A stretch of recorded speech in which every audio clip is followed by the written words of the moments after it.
जय हिंद बच्चों, कैसे हैं आप लोग। आशा करते हैं आप सभी लोग स्वस्थ होंगे। आज बेटा हम लोग एक नई सीरीज़ की शुरुआत करने जा रहे हैं जिसमें हम लोग जेईई एडवांस से संबंधित सवालों को डिस्कस करेंगे।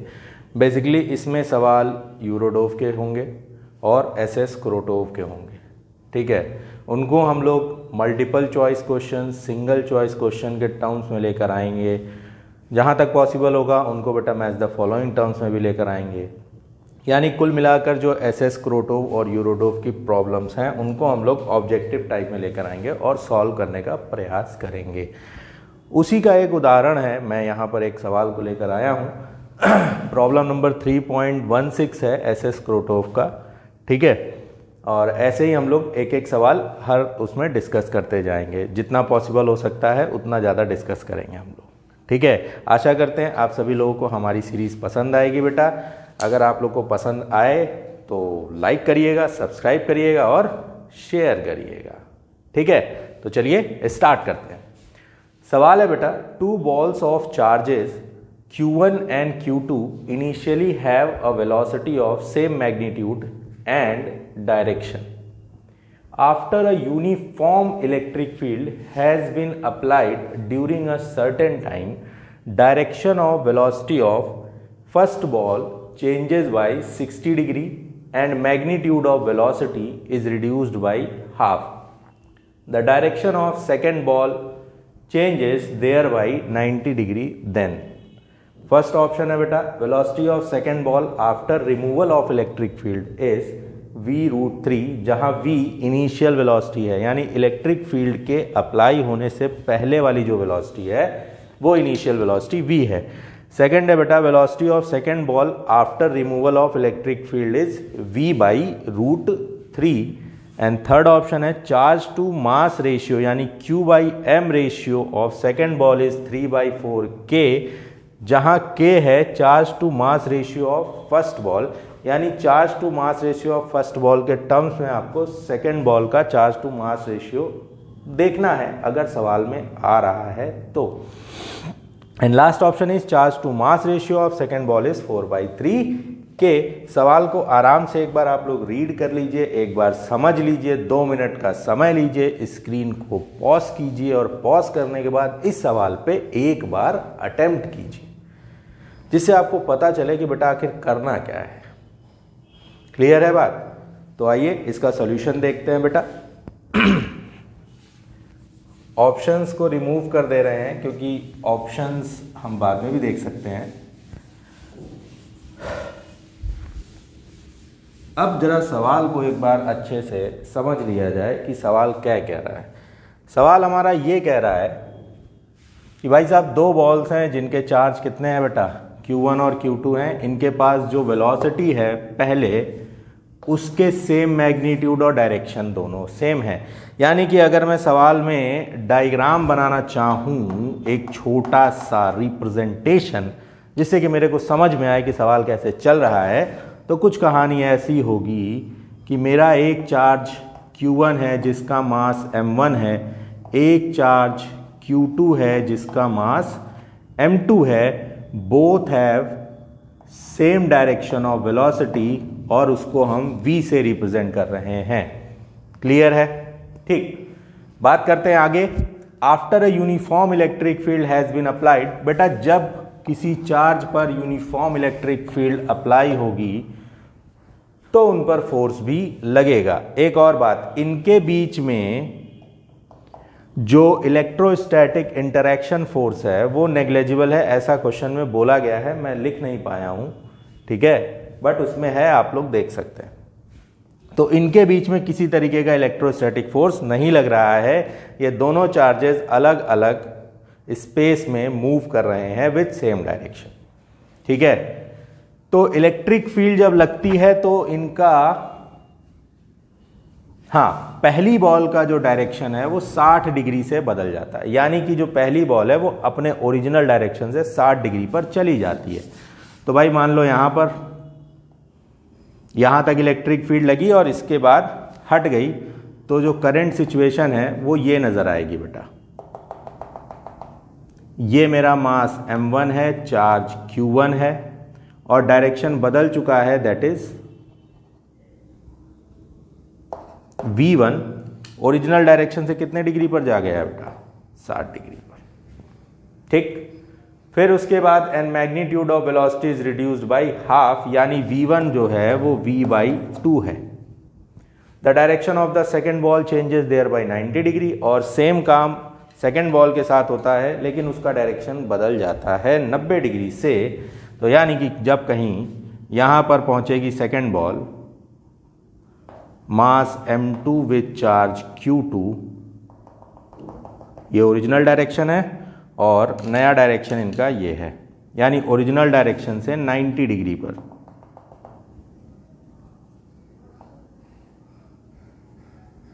That is v2। ठीक, देन आपसे कह रहा है कि वेलोसिटी ऑफ सेकंड बॉल क्या होगी और चार्ज टू मास रेशियो निकालना है। डायग्राम हमको समझ में आ गया बेटा। एक बात तो क्लियर है कि जब इनकी वेलोसिटी सेम थी उस वक्त कोई इलेक्ट्रिक फील्ड नहीं लग रही थी, फिर इनके ऊपर एक इलेक्ट्रिक फील्ड लगी यानी एक्सटर्नल फोर्स लगा। जब किसी बॉडी पर, पार्टिकल पर एक्सटर्नल फोर्स लगता है तो दो चीज़ें पैदा होती हैं। पहला, मोमेंटम का चेंज आपको दिखाई पड़ेगा और दूसरा, इम्पल्स दिखाई पड़ेगा, क्योंकि फोर्स अप्लाइड हो रहा है भाई, बोलो। तो फोर्स अप्लाइड हो रहा है, इम्पल्स दिख रहा है, मोमेंटम दिख रहा है। कुछ लोग कहेंगे सर एक्सेलरेशन भी तो आता है। यस, एक्सेलरेशन तो आएगा ही, ऑब्वियस सी बात है, फोर्स से तो मास इनटू एक्सेलरेशन आपको मिलेगा, बट एक्सेलरेशन हमसे मांगा नहीं जा रहा है।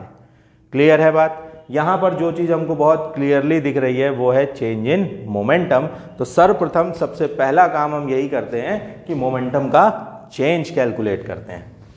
मेरे ख्याल से हम लोगों ने सवाल समझ लिया है और अब हम लोग तैयार हैं सॉल्यूशन करने के लिए। जिन लोगों ने इसकी थीम पकड़ ली है उनके लिए क्वेश्चन यहीं खत्म हो चुका है, क्योंकि अब इस क्वेश्चन में कुछ बचा नहीं है, और जिन लोगों ने नहीं पकड़ी है वो अभी भी पकड़ने का प्रयास करें।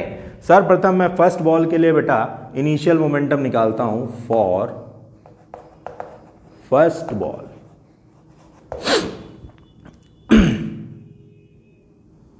अगर मैं P इनिशियल की बात करूं तो P इनिशियल होगा बेटा mv वेक्टर। ठीक है भाई, डायरेक्शन भी ले ही लेते हैं हम लोग, ये x एक्सिस और इधर क्या है बेटा आपका y एक्सिस। क्लियर है बात? तो सर्वप्रथम जो इनिशियल मोमेंटम है v वेक्टर को अगर मैं लिखूं तो ये लिखा जाएगा mv i कैप, मान के चल रहे हैं, ऐसा कोई कहा नहीं गया। After removal of electric field, एक सर्टेन टाइम तक फील्ड रिमूव हुई है और उस टाइम के बाद जो नया मोमेंटम आया है वो आएगा m इंटू v1 वेक्टर। सही है? जहां v1 वेक्टर की बात मैं करूं तो v1 वेक्टर के दो कंपोनेंट आएंगे बेटा। एक कंपोनेंट होगा x एक्सिस के अलोंग v1 cos 60 और दूसरा होगा v1 sin 60।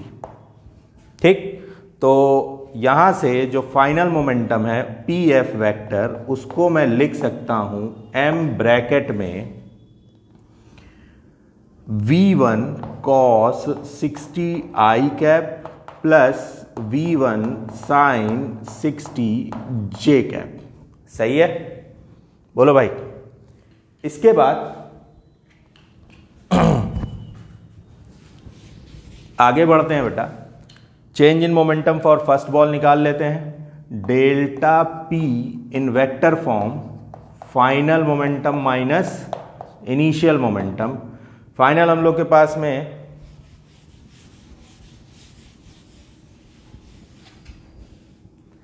pf वेक्टर निकल चुका है बेटा। m v1 की जगह v/2 cos 60 की वैल्यू पुट करो तो कितना आएगा बेटा 1/2 i कैप प्लस यहां पर v/2 sin 60 की वैल्यू √3/2 j कैप, ये मेरा फाइनल मोमेंटम है, minus mv i cap initial momentum. ठीक, यहां पर m ब्रैकेट में v/4 i cap minus v i cap plus v √3/4 J cap, या फिर आपका फाइनल मोमेंटम आ गया बेटा, यहाँ 4 एलसीएम लोगे, ये आएगा -4 प्लस v कितना हो गया बेटा आपका -3, तो -3/4 v i cap plus v√3/4 j cap. ये मेरा आया change in momentum for first ball. अगर मैं इसको डेल्टा P1 लिख लूं तो कोई कष्ट तो नहीं होगा, क्योंकि अभी हमें change in momentum for second ball भी निकालना है। क्लियर है बात? ये बन गई मेरी इक्वेशन नंबर 1। ठीक, अब बात कर लेते हैं हम लोग फॉर सेकेंड बॉल। जब हम दूसरी बॉल के लिए आए तो दूसरी बॉल का इनिशियल डायरेक्शन ये था बेटा, बाद में कितने डिग्री पर चली गई है? 90 डिग्री पर। इधर v था और इधर v2 है, तो हमने लिखा p इनिशियल वेक्टर बराबर mv आई कैप, p फाइनल वेक्टर बराबर बेटा mv2 j कैप। ठीक, तो डेल्टा p वेक्टर बराबर mv2 j cap minus mv1 आई कैप, सॉरी mv आई कैप, v1 लिखा। ठीक है भाई, ये बन गई मेरी इक्वेशन नंबर 2 और ये मेरी बन गई थी फर्स्ट इक्वेशन। इन दोनों में क्या समानता है? इन दोनों में समानता ये है कि दोनों का इनिशियल डायरेक्शन सेम था, बाद में दोनों पर सेम फोर्स लगा और उस सेम फोर्स की वजह से इनमें मोमेंटम का बदलाव हुआ। क्लियर है बात? अगर नोटिस करो बेटा तो impulse is same for both. Sir सवाल उठता है इम्पल्स क्या होता है? इम्पल्स को अगर देखना चाहो तो इम्पल्स कई जगह जे से दिखाते हैं, कई जगह आई से दिखाते हैं। इम्पल्स अगर मैं पहले चार्ज के लिए निकालूं तो बेटा एफ डेल्टा टी होता है। ये वो समय है जितनी देर के लिए इलेक्ट्रिक फील्ड अप्लाइड की गई थी। तो यहां से एफ जो होगा क्या वो Q1 E vector delta T हो सकता है? बात समझ में आ रही कि नहीं आ रही? इसी तरीके से डेल्टा P2 के लिए सॉरी जो इम्पल्स आएगा I2 वो क्या होगा बेटा? Q2 E vector delta T. Clear है बात? इन दोनों की बात हम लोग बाद में करेंगे, अभी पहले हम लोग मोमेंटम के चेंज की बात करते हैं। ठीक है, जैसा कि मैंने कहा बेटा सेम फोर्स लग रहा है, सेम इलेक्ट्रिक फील्ड के अंतर्गत ये दोनों मूव कर रहे हैं, इनिशियल वेलोसिटी सेम थी, इनके चेंज इन मोमेंटम की वैल्यू भी क्या होगी? सेम होगी। इसका मतलब ये है कि डेल्टा P1 बराबर डेल्टा P2 के होना ही चाहिए। आई बात समझ में? और जैसे ही आप करेंगे इसको बराबर, आप यहाँ पर वैल्यू पुट कर सकते हैं।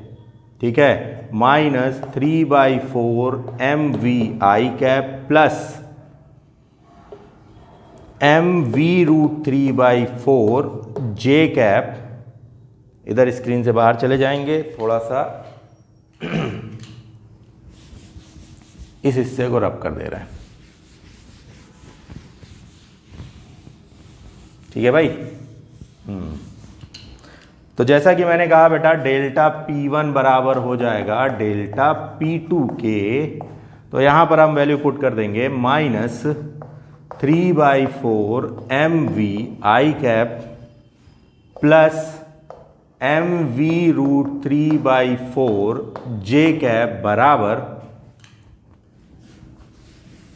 P2 को पुट करेंगे तो ये आएगा mv2 जे कैप माइनस mv आई कैप।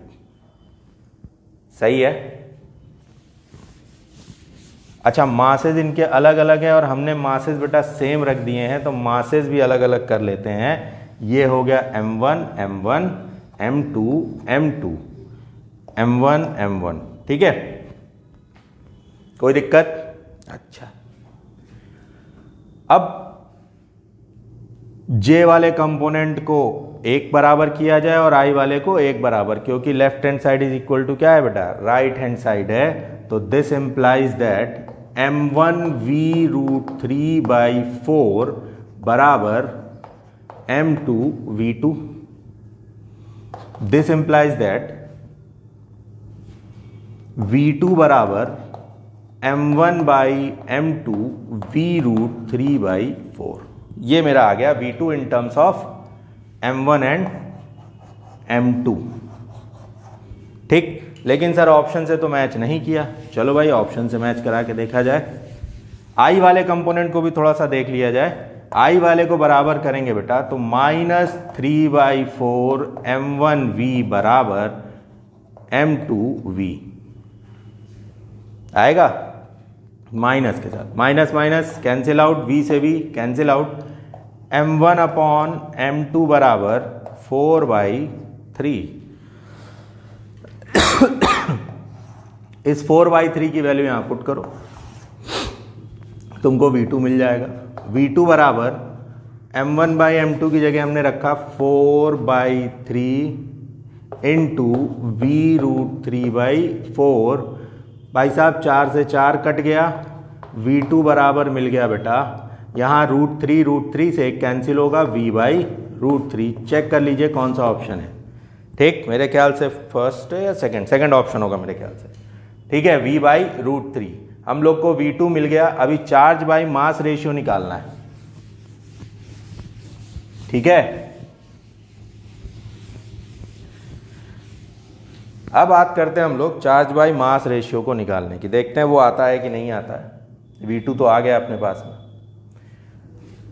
जो चेंज इन मोमेंटम होता है बेटा, क्या वही इम्पल्स के बराबर होता है? और अगर मैं इम्पल्स की बात करूं तो इम्पल्स पहले चार्ज पार्टिकल के लिए q1 e vector into delta T होगा कि नहीं? q1 e वेक्टर क्या है? ये फोर्स है इनटू वो समय जितनी देर के लिए इलेक्ट्रिक फील्ड अप्लाई की गई है। मानते हैं इस बात को। अगर ये I1 है तो ये बराबर होगा डेल्टा P1 के। इसी तरीके से I2 इम्पल्स बराबर Q2 E vector delta T delta P2 vector के बराबर होगा। बोलो भाई, तो कुछ करना नहीं है, इसको यूज करेंगे तो यहां से मिलेगा E वेक्टर डेल्टा T बराबर डेल्टा P1/Q1 और E वेक्टर डेल्टा T बराबर डेल्टा P2/Q2। मानते हैं इस बात को I2 से। ठीक, लेफ्ट हैंड साइड बराबर है तो राइट हैंड साइड भी क्या होगा बेटा? बराबर हो जाएगा। बराबर कर देते हैं।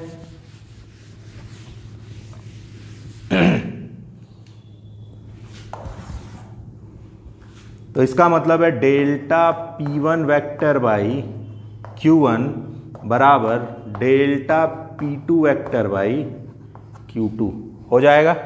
डेल्टा P1 वेक्टर क्या निकला था बेटा? m -3v/4 i cap plus v√3/4 j cap divided by Q1। सही है, मैच करा लीजिएगा बेटा डाटा एक बार। दूसरा डेल्टा P2 क्या निकला था बेटा? ये m1 है। m2 ब्रैकेट में v2 j कैप प्लस नहीं minus v i cap divided by Q2। ठीक, v2 की वैल्यू हम निकाल चुके हैं, कुछ करना नहीं है, यहां पुट करना है बेटा। m1/Q1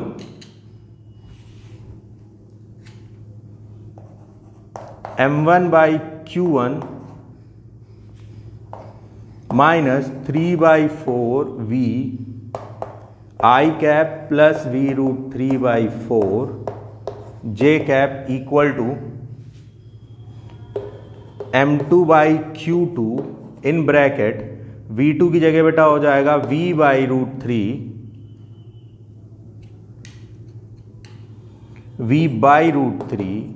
j cap minus vi cap.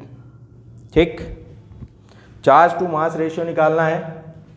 चाहे I कंपोनेंट को बराबर कर दो, चाहे J कंपोनेंट को बैलेंस कर लो बेटा। ठीक है ना, क्योंकि left hand side equal to right hand side है, तो चाहे I वाले को बराबर कर लो चाहे J वाले को, रिजल्ट विल बी सेम। तो मैंने लिखा M1 बाई Q1 ब्रैकेट में माइनस I वाले को ले लें बेटा 3/4V बराबर M2 by Q2 minus V। Minus minus cancel out, V से V cancel out. M1 by Q1 charge to mass ratio की बात कर रहा है, इसको अगर मैं पलट लूं बेटा तो हो जाएगा Q1 बाई M1 इंटू 4/3 बराबर Q2 बाई M2। क्या ये charge to mass ratio for second ball है और ये charge to mass ratio for first ball है। ये कितना दिया गया है बेटा K, तो इसका मतलब है Q2 बाई M2 बराबर 4/3 K।